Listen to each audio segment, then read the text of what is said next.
Mwanzo sura ya 3. Nyoka alikuwa mwerevu kuliko wanyama wote wa porini walioumbwa na Mwenyezi Mungu. Basi nyoka akamwambia huyo mwanamke, ati Mungu alisema msile matunda ya mti wowote bustanini?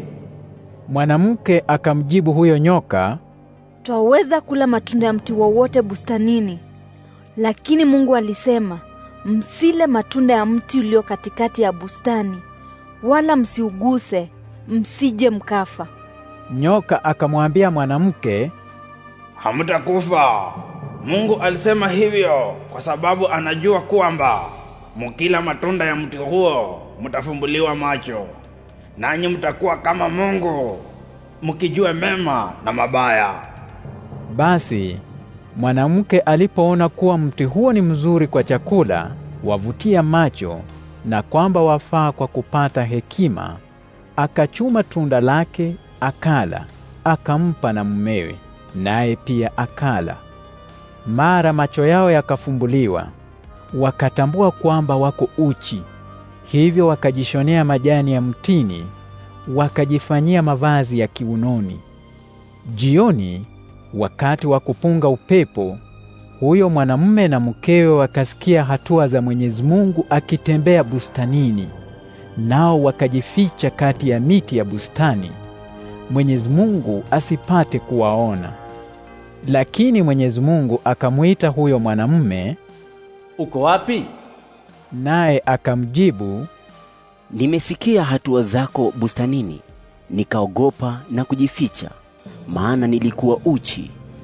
Mwenyezi Mungu akamuuliza, nani aliyekuambia kwamba uko uchi? Je, umekula tunda la mti niliokuamuru usile? Huyo mwanamume akajibu, mwanamke uliyenipa akae pamoja nami ndiye aliyenipa tunda la mti huo, nami nikala.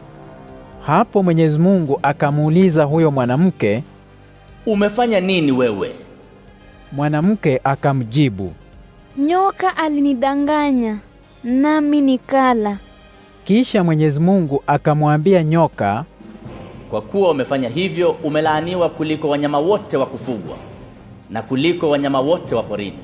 Kwa tumbo lako utatambaa na kula vumbi siku zote za maisha yako. Nitaweka uadui kati yako na huyo mwanamke, kati ya uzawa wako na uzawa wake. Yeye atakiponda kichwa chako, nawe utamuuma kisigino chake. Kisha akamwambia mwanamke, nitakuzidishia uchungu wa kuzaa, kwa uchungu utazaa watoto. Hata hivyo utakuwa na hamu na mumeo, naye atakutawala. Kisha akamwambia huyo mwanamume, kwa kuwa wewe umemsikiliza mkeo na ukala matunda ya mti ambao nilikuamuru usile, kwa hiyo kwa kosa lako ardhi imelaaniwa. Kwa jasho utajipatia humo riziki yako siku zote za maisha yako. Ardhi itakuzalia michongoma na magugu, nawe itakubidi kula majani ya shambani. Kwa jasho lako utajipatia chakula mpaka utakaporudi udongoni ulimotwaliwa, maana wewe ni mavumbi na mavumbini utarudi. Adamu akampa mkewe jina Hawa, kwani alikuwa mama wa binadamu wote.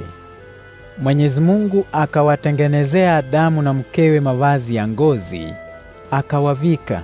Kisha Mwenyezi Mungu akasema, sasa binadamu amekuwa kama mmoja wetu, anajua mema na mabaya. Lazima kumzuia kula lile tunda la mti wa uhai, kwani akilila ataishi milele. Basi Mwenyezi Mungu akamfukuza Adamu nje ya bustani ya Edeni ili akailime ardhi ambamo alitwaliwa.